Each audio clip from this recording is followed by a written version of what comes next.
Γεια σας, παιδιά. Καλώς τα παλικάρια. Καλησπέρα, τι κάνουμε.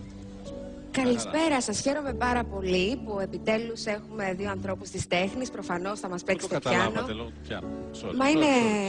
Όχι, είναι εντυμένοι σαν να πηγαίνουμε σε μια συναυλία. Χαίρομαι πάρα πολύ που ήρθατε. Τι θα μας παίξετε σήμερα? Πρώτα είναι το Godfather, μετά της Carmen. Α, Μπιζέ. Μάλιστα. Και μετά έχουμε επιλέξει το... Τα παιδιά του Πειραιά. Τα παιδιά του Πειραιά. Μπράβο σας. Πολύ Χατζηδάκι. ωραία. Άρα, όπως καταλάβατε, εσείς οι ακαλλιέργητοι, θα ακούσουμε ένα Δεν τα κομμάτι έχουμε ξανακούσει. ακάτρεμα, γιατί έχουμε ένα πιάνο, θα μας παίξουν δύο κύριοι, οπότε προφανώς θα ακούσουμε ακάτρεμα. Συγγνώμη, αλλά δεν ταιριάζει με αυτό που θα πω. Είδε ο γύφτος στη γενιά του και αναγάλιασε η καρδιά του. Σε βλέπω σήμερα ενθουσιασμένη.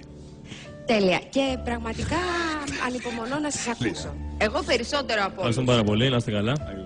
Αρχίζουμε.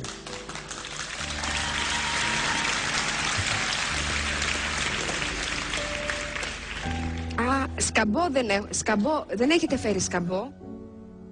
Χωρίς σκαμπό. Στα όρθια. Άσκαμπο.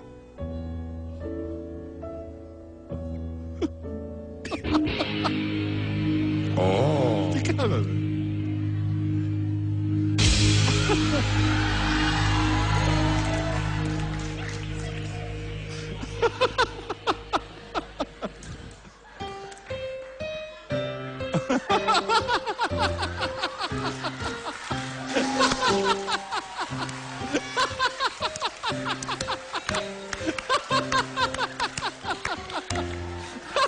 Του φύγε του αριστερού λίγο. Τα χτύπησα.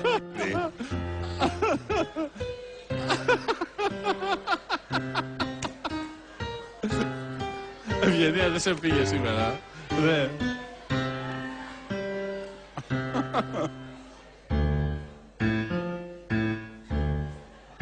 Γερακίνα.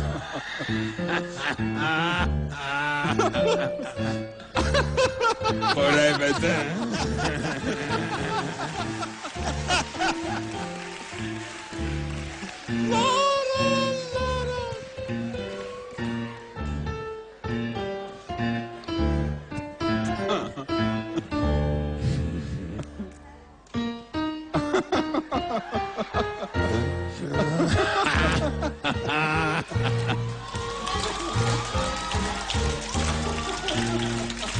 Αν και το έχω ξαναδεί, έτσι στο YouTube, για να μην κοροϊδευόμαστε.